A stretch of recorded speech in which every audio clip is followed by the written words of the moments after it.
Boa noite, irmãos, graça e paz a todos. Queridos irmãos, primeiro eu quero dizer que Deus está muito feliz com você. Deus está contente porque você se dispôs a vir na casa de oração, na casa de Deus, buscar a presença de Deus. Ouvimos esses louvores maravilhosos aí.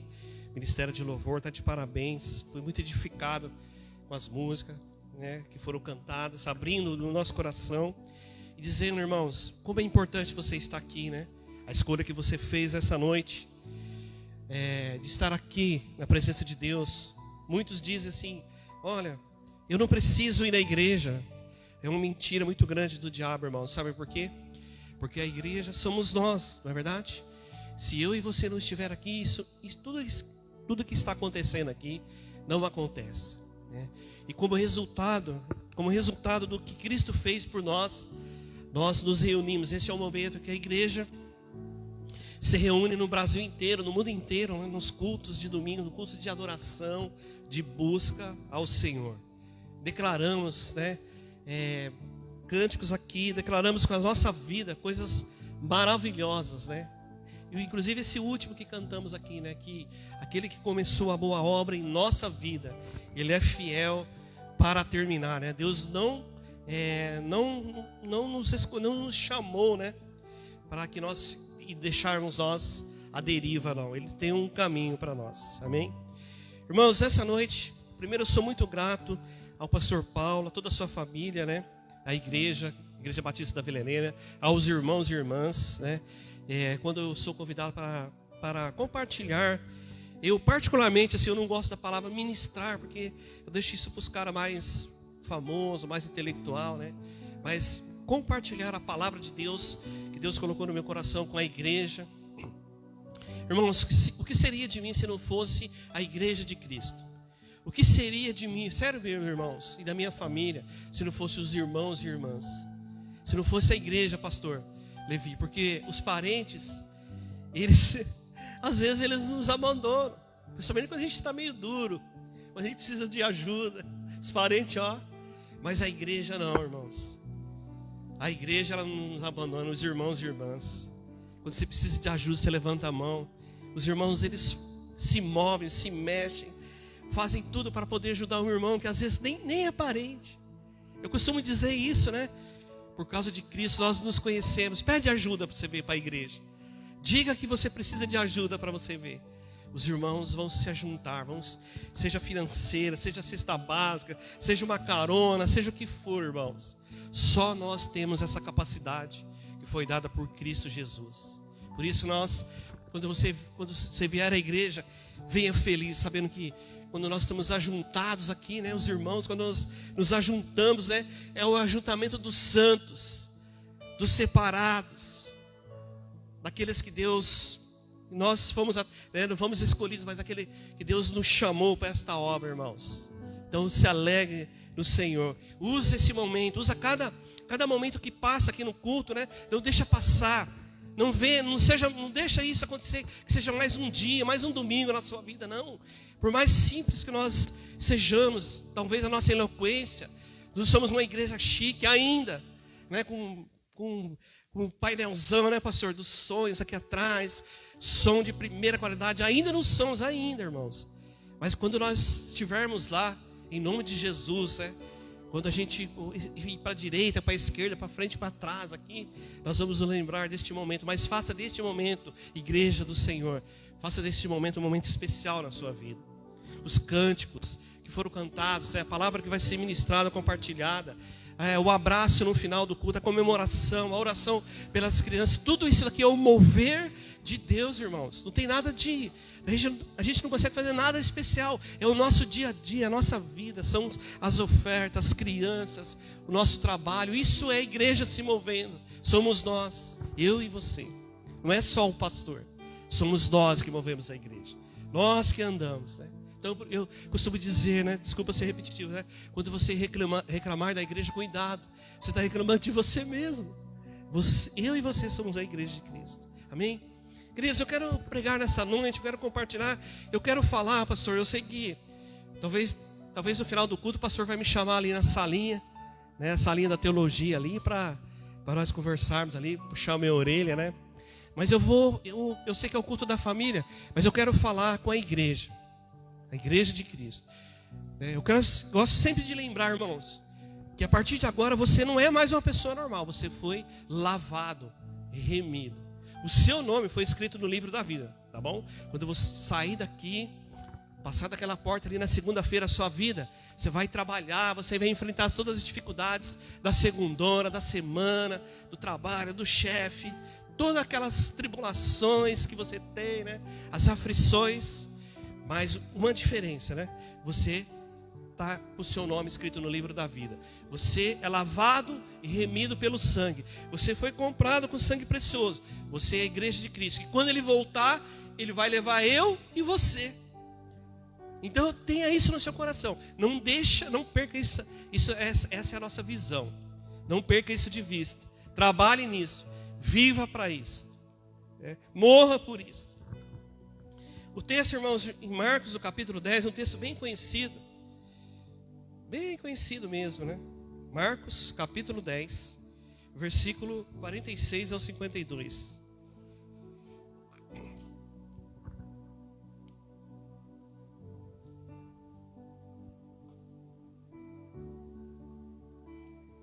Diz assim o texto: E foram para Jericó.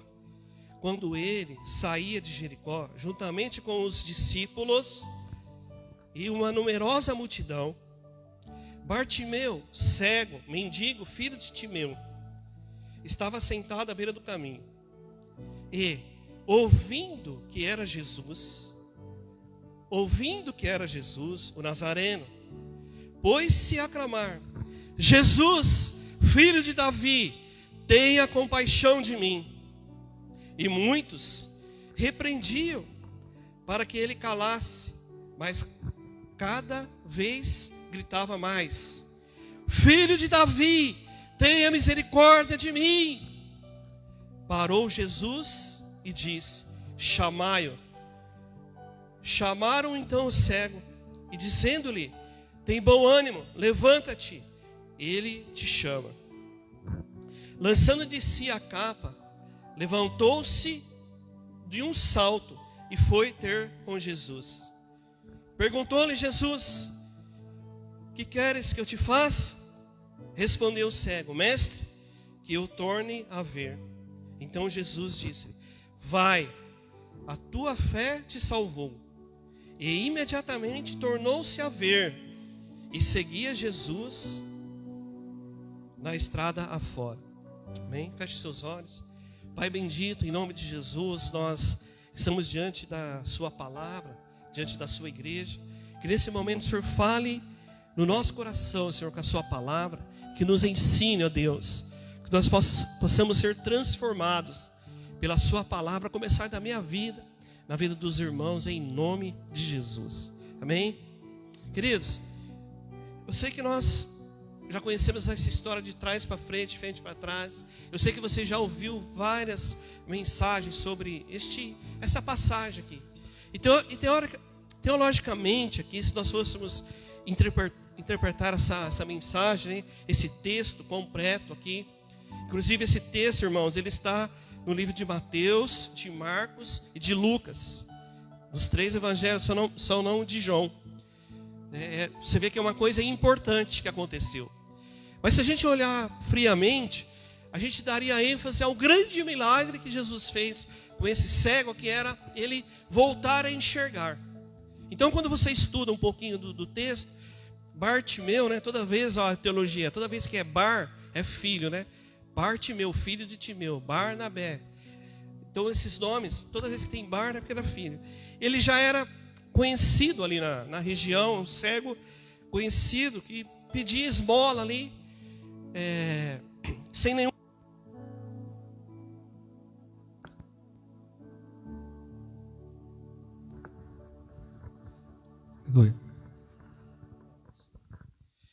sem nenhuma expectativa de vida, sem esperança. Essa é a mensagem. E de repente, irmãos, ele já tinha ouvido falar de Jesus.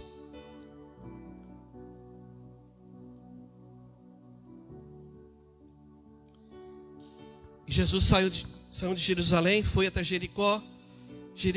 Jerusalém de Jericó tem 30 quilômetros, não era perto. A caminhada era a pé.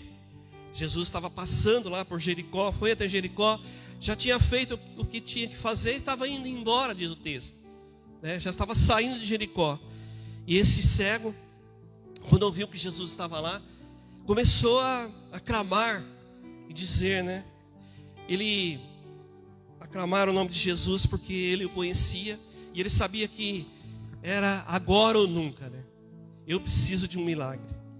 Então, irmãos, eu quero dar ênfase nesse texto, pastor Levi, de uma forma diferente. Eu queria que você olhasse, irmãos, para esse cego aqui, como se fôssemos nós, um pouquinho antes de conhecermos a Jesus, né? Primeira lição é que ele era cego, né? Ele não enxergava, ele estava em trevas, completamente em trevas. E estava à beira do caminho, esperando ali, né? Na curva, né? Na beira do caminho, pedindo esmola, porque, como eu disse, ele não tinha nenhuma expectativa, tinha esperança, não tinha vida, não tinha, era morrer dependendo dos outros, as pessoas que tinham que dirigir ele, influenciar ele, levar ele ao banheiro, fazer as suas, tudo, ele dependia das pessoas, as pessoas que conduziam ele. Eu posso dizer, irmãos, que as trevas faz com que as pessoas, que somos influenciados pelas pessoas. Então, tremenda escuridão. Parado ali no caminho, sem nenhuma esperança. Assim era eu e você, irmãos. Cego, sem esperança, à beira do caminho, né?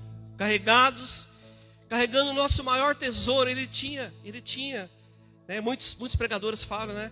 Ele tinha uma capa que identificava que ele era cego, né? Uma capa que era a coisa que ele tinha de maior valor.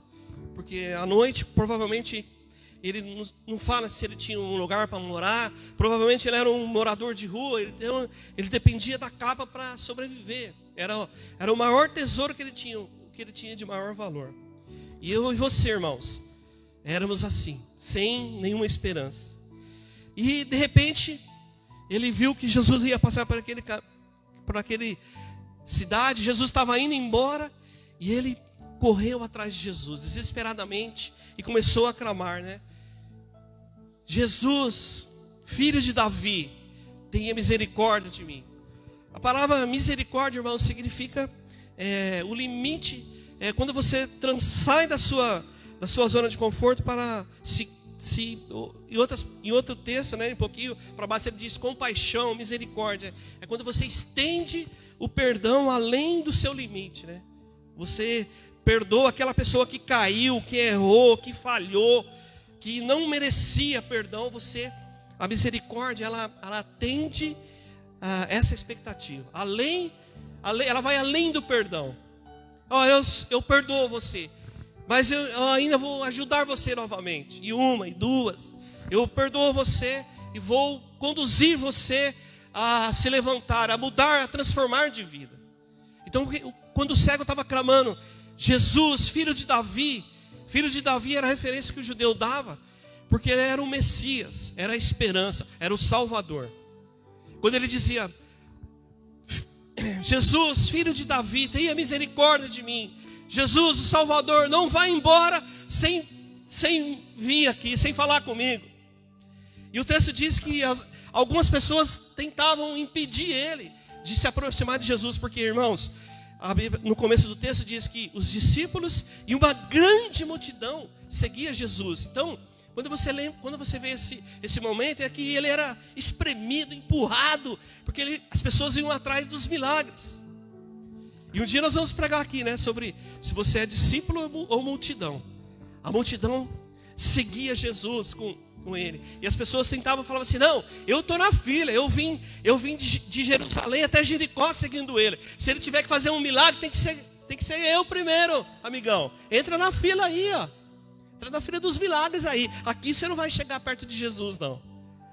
Mas ele não perdeu a oportunidade. Certamente eu e você, irmãos, quando nós chegamos a Jesus, nós estávamos numa situação bem complicada, tá? Quem aqui estava numa situação bem complicada? Não precisa levantar a mão, não. Quem aqui era perfeito, santinho? Quem aqui era a última Coca-Cola do deserto, né? Quem aqui não precisava de Jesus quando chegou Jesus? Quando conheceu Jesus, quando clamou Jesus, quando falou, ou eu aceito Jesus, ou as coisas vão se complicar. Eu era um desses aqui, irmãos. E assim éramos nós. Mas ele clamou, ele disse, Jesus, filho de Davi, não vá embora sem falar comigo. Ei, Jesus! E ele continuou gritando. Ele clamou, irmãos, a Jesus. Ele implorou para Jesus. E Jesus, de certo, ele esperava mesmo que aquele cego clamasse. Ele espera de nós também. Ele nos deixa, irmão, até nós reconhecermos a nossa miséria, a nossa vergonha. E ele clamou, Jesus, tenha compaixão de mim, olha o meu sofrimento. Aí Jesus, diz o texto, né, irmãos, que Jesus parou Jesus, no meio daquela multidão, no meio de muitas pessoas, no meio dos discípulos. Jesus parou, porque aquele homem clamou a ele. E Jesus parou e disse assim, chama ele. Falou para os discípulos, chama ele aqui. E mais uma vez, irmãos, presta atenção assim, quando nós estivermos, de uma forma bem carinhosa, quando você lê um texto, presta atenção nos detalhes assim da relação que Jesus tinha com os discípulos. Todas as vezes, irmãos, ele ensinava os discípulos também. Na multiplicação dos pães, ele falou, né, pastor Levi? Alimente a multidão. Agora ele falou para os discípulos assim, chamem o cego, chama ele aqui. E aí chamou, né? Ele foi até Jesus, abriu assim a multidão, e a multidão que tentava impedir ele, falou assim, mas como que ele passou na frente da fila? Como que ele vai receber um milagre? Eu estou seguindo Jesus, estou esperando um milagre, a minha vez. Quando é que Jesus vai fazer o meu milagre? Por que é que ele vai primeiro? Porque ele clamou, porque ele gritou, porque ele disse, eu estou desesperado, eu não quero ficar mais cego. E Jesus passou ele na frente, irmãos. Ele falou das suas necessidades, do seu desespero, da sua angústia, né? A sua maior angústia é que ele não enxergava. E pelo texto ele enxergava, ele perdeu a visão. Ele já conhecia, mas ele queria voltar a enxergar.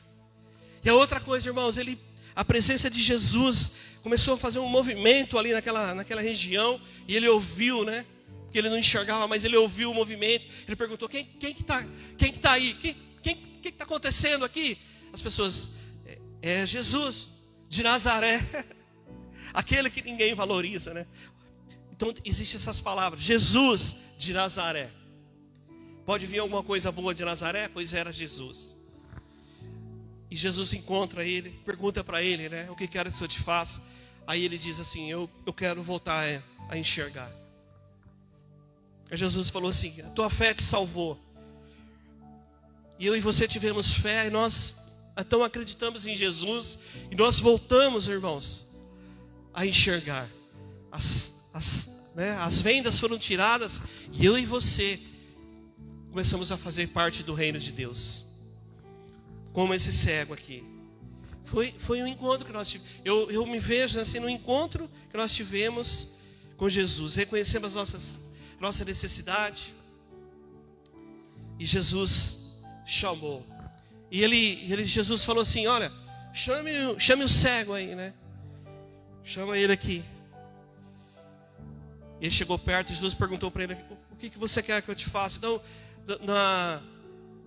na interpretação simples, eu poderia dizer para vocês assim, o que o Senhor perguntou para você, né? Leandro, o que você quer que eu te faça? Qual que era a sua maior dificuldade? Eu já contei um testemunho para você. Minha família, eu não passei fome, era uma família de pessoas trabalhadoras, assim. Minha mãe era cabeleireira, trabalhava, mas eu era uma pessoa vazia, sem nenhuma esperança. Uma adolescente que não sabia, que não tinha futuro, que não tinha esperança, porque os pais não conheciam Jesus e nem sabiam como me ensinar a respeito das coisas de Deus. Da vida, sim, minha mãe me ensinava bastante, né? Como todos tiveram a educação. Mas com relação a Deus, irmãos, eu não sabia nada. Então eu procurava Jesus. E o homem foi, engraçado que nesse texto, e daqui a pouco eu vou ler vou para o outro texto, que aí o pastor vai puxar minha orelha, né? Mas para dizer assim, irmãos, ele largou a capa, né?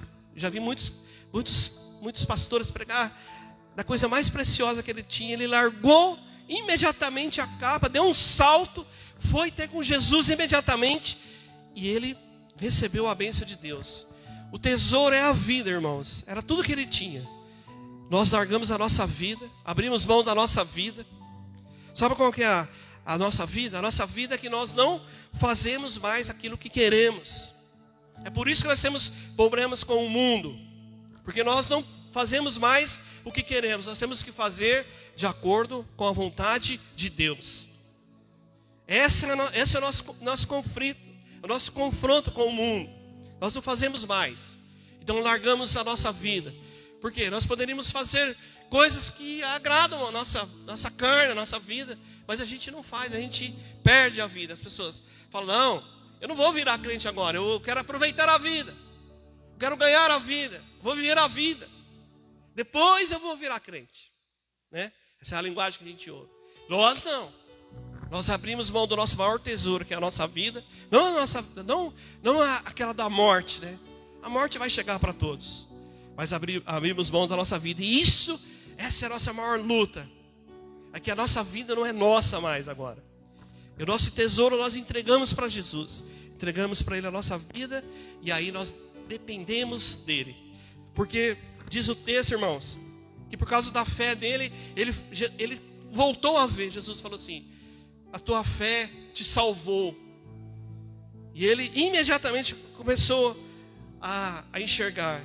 E diz no final do texto, que ele começou a seguir Jesus pelo caminho.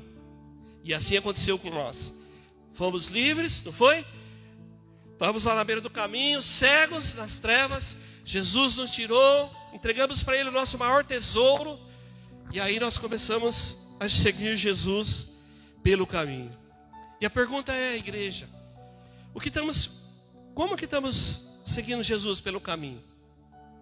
Qual o caminho que seguimos a Jesus? O que temos que fazer nesse caminho, como igreja? E aí, irmãos, em João, no capítulo 14, no versículo 6, João 14, 6, 5, que é a música que nós cantamos aqui, e depois no final vou pedir para o pessoal do louvor cantar comigo. Tomé diz assim para Jesus, disse Tomé, Senhor, não sabemos para onde vais, como saber o caminho? E aí, irmãos, Jesus respondeu, eu sou o caminho, a verdade e a vida. Ninguém vem ao Pai a não ser por mim. Jesus é o caminho. Como que nós estamos seguindo Jesus? Porque assim como o cego Bartimeu, irmãos, ele voltou a enxergar, recebeu a bênção de Deus e a salvação, ele começou a seguir Jesus. Assim também foi a mulher com fluxo de sangue. Assim foi com a mulher prostituta. Assim foi talvez como aquele homem que ficou 28 anos esperando um milagre. Começou a seguir Jesus, andar pelo caminho dele. Assim foi com a mulher samaritana que voltou na cidade e imediatamente trouxe com ela metade da igreja, irmãos. Agora eu e você como igreja, o que nós temos feito pelo caminho? Porque o caminho que nós estamos trilhando é o caminho da terra aqui, com Jesus. Ele disse, eu sou o caminho, a verdade e a vida. E aqui nesse mesmo texto, nós cantamos, nós vamos repetir essa música aqui, essa oração, essa promessa de Deus. Ele disse assim, olha, não se preocupe que eu vou para o meu Pai, mas eu vou enviar o Consolador, né? E o Espírito Santo, Ele vai nos ensinar. E se vocês amarem a Deus e seguir os seus caminhos, os seus mandamentos, tudo que vocês fizer vai dar certo, vai prosperar, né? Se vocês seguirem no mesmo caminho que eu, naquilo que eu falar para vocês, naquilo que eu ensinar para vocês, naquilo que eu mostrar para vocês, mas Tomé falou, mas como que nós vamos saber isso? Como que nós vamos saber? O Espírito Santo. Eu vou enviar para vocês um Consolador. É o Espírito Santo. Ele vai mostrar o caminho. Ele vai ensinar para vocês. Ele vai dizer o que vocês devem ou não fazer. E é isso. Esse é os dias atuais da igreja santa do Senhor. Está aqui em João no capítulo 14, irmãos. Não se turbe vossos corações. Creia em Deus e também em mim. Está ali. Antes dele partir, ele deixou isso. E eu pergunto, irmãos, o que nós estamos fazendo? Eu e você. Ainda estamos à beira do caminho, esperando Jesus passar. Estamos com um cego Bartimeu atrás de uma bênção. Foi só um milagre, foi o suficiente para mim e para você. Quando que, sabe, irmão, sabe o que Jesus espera de nós? Espera de mim, né, e de você. Que nós pudéssemos, que a gente possa dar o máximo de nós no reino de Deus, com alegria. Então, quando nós sonhamos, irmãos, com essa igreja cheia de pessoas, depende de mim e de você. De mim e de você. O pastor Paulo está aqui junto com a sua família. Apresenta para nós, está aqui as ferramentas que nós podemos usar na igreja, na prática da nossa vida. Na prática da nossa vida como igreja, irmãos, o resultado é este. O que nós podemos fazer, o que eu e você podemos fazer para que o reino de Deus continue crescendo aqui na terra. É simples, irmãos. Está aqui, o Espírito Santo, né? Vai habitar em nós. Ele diz assim, se vocês conhecerem, né? Se vocês conhecem o Pai, vocês conhecem a mim. Eu e ele somos a mesma pessoa. Jesus começa a dizer para nós quem ele é. E eu sei, irmãos, que eu e você já conhecemos Jesus o suficiente. Já sabemos que ele tem a capacidade de fazer milagres. Ele tem a capacidade de transformar a nossa vida. Ele tem a capacidade, irmãos, de mudar a nossa história. Mas sabe o que falta para nós? E o que nós temos que aprender aqui é que nós precisamos da total dependência de Deus ainda. Deus quer usar eu e você, irmãos, agora, aqui como diz o texto de João aqui. Deus quer usar eu e você muito mais, porque o Espírito Santo habita em nós. Está em mim e em você, ele habita em nós. Então, eu não canso de falar isso. Quando nós nos ajuntamos, irmãos, com uma igreja como hoje aqui, é porque alguma coisa no reino espiritual vai mexer. Nós somos a igreja de Cristo. O Espírito Santo está dentro de você. Então, onde eu e você estivermos, irmãos, nós levamos o Espírito Santo. É isso que nós precisamos entender. Então, você não precisa, você como igreja, onde você estiver, na sua casa, num trabalho, o que faz você ser santo é você se lembrar que o Espírito Santo está com você. Ele não está com um cajado, tacando na sua cabeça, te julgando, te condenando, mostrando os seus erros. Não, porque quem julga, quem condena, quem mostra os seus erros é o inimigo. O Espírito Santo está com você, irmãos, porque você conhece Jesus agora. Ele quer te levar para um caminho de paz, caminhos de santidade. Então, domingo de manhã, tudo aquilo que você ouve na escola dominical, no curso de teologia, quando nós cantamos, quando nós ministramos, é para que esse fogo que existe dentro de você possa ser ativado, irmão, como um carvão, como um combustível, para que você possa saber que na hora certa, aonde você estiver, o Espírito Santo de Deus está com você. E quando nós nos ajuntamos como igreja aqui, como hoje, nós oramos pela família. Você sabe que as pessoas que você ora, que você cita o nome, irmãos, se você não orasse por eles, certamente eles seriam consumidos, destruídos. O mundo já teria passado, irmãos, se não fosse a igreja do Senhor na terra. O diabo pode até mentir, as pessoas podem até se levantar contra nós nos últimos dias. A esquerda, sei lá quem for, falar que Deus não existe, que Jesus não vai voltar. É mentira, irmãos, porque Jesus está voltando, nós sabemos. Não adianta nós lutarmos contra isso. O pastor Paulo diz, as escrituras vão se cumprir, os tempos vão ficar difíceis. As pessoas serão, lá como Timóteo 2, serão traidores, amargurados, irmãos, amantes de si mesmo, homens e mulheres que nós conhecemos. Mas eu e você, não perca isso, irmãos. Somos templo do Espírito Santo. Somos templo do Espírito Santo. Eu gostaria de chamar o pessoal do louvor para nós cantarmos essa música. Não se turbe o vosso coração. E eu quero que você faça essa oração, irmãos. Essa foi uma palavra que Jesus ensinou para os discípulos. Então, queridos, nessa noite, né? Nessa noite, quebrante seu coração, Senhor. Sabe, Deus, o nosso Deus, Ele está feliz com você. Ele está feliz. Ele está feliz. Ele conhece a sua história. Ele conhece a sua vida. Ele conhece o seu deitar, o seu levantar, as suas entranhas, os seus pensamentos. Ele conhece. Mas como nós cantamos aqui, irmãos, Ele começou uma boa obra em você. Ele não vai desistir de você. Enquanto Ele não ver a sua e a minha vida, a sua e a minha vida transformada. Mas o desafio, irmãos, o desafio que eu quero deixar para nós como igreja, assim, não se conforme. Não se conforme, irmãos, com a vida que nós estamos vivendo. Faça algo mais para o Senhor. Faça algo mais para o Senhor. Faça algo mais para o Senhor.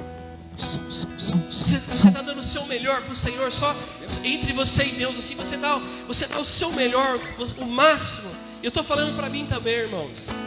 Você dá o seu melhor para o Senhor em tudo que você faz no reino de Deus. Porque se você for um bom empregado, você vai chamar a atenção das pessoas. Se você for um bom marido, você também vai chamar a atenção dos vizinhos. A vizinha vai dizer, olha, ele é um bom marido. Se você for uma boa esposa, as pessoas vão dizer, olha, ela é uma boa esposa por causa de Cristo. Ele é um bom marido por causa de Cristo. Ele é um bom funcionário por causa de Cristo, porque ele é cristão. Ele é um bom pagador, ele é um bom comerciante.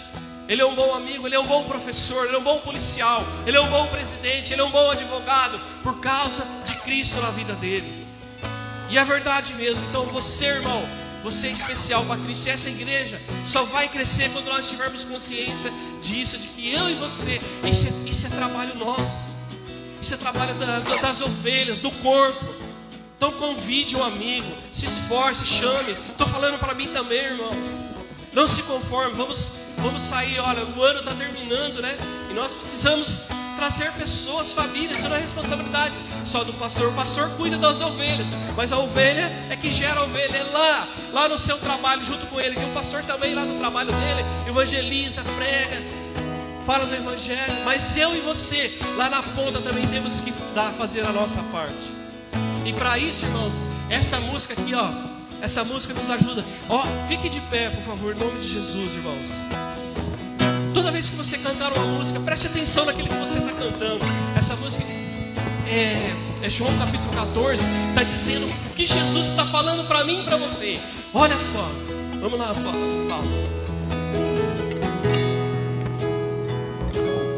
Olha, Jesus está dizendo. Isso aqui é a palavra, não sou eu. É Jesus que está dizendo. Vamos cantar.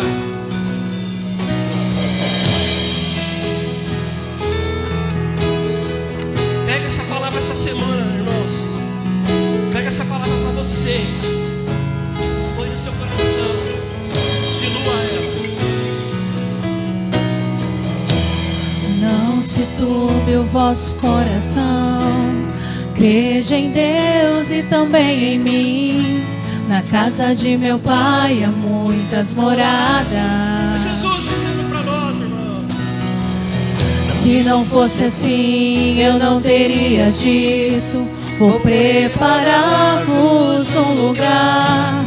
Eu virei e vos levarei para mim mesmo. Vós conheceis o caminho para onde eu vou.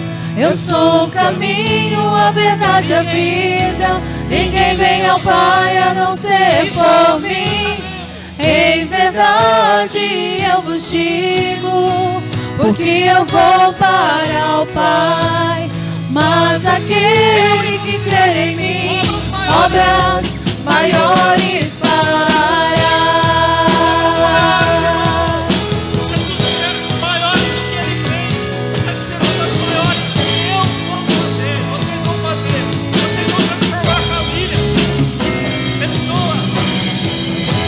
Se me amares verdadeiramente, guardarei os meus mandamentos. Eu rogarei ao Pai, e Ele vos dará o Consolador,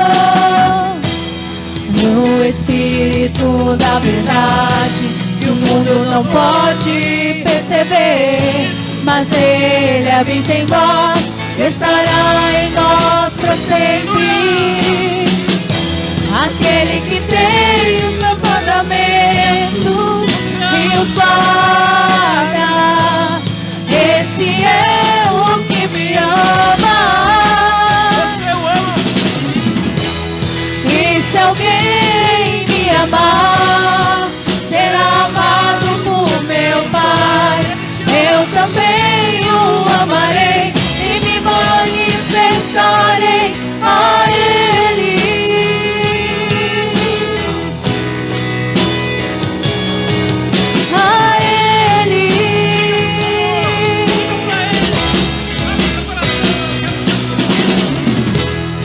Quero te amar mais, Senhor. Quero te amar mais, Senhor. Quero te amar mais, Senhor. Quero te amar mais, Senhor.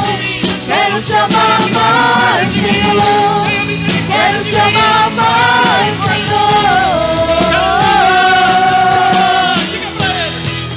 Quero te amar mais, Senhor. Quero te amar mais, Senhor. Quero te amar mais, Senhor. Quero te amar mais, Senhor. Quero te amar mais, Senhor. Quero te amar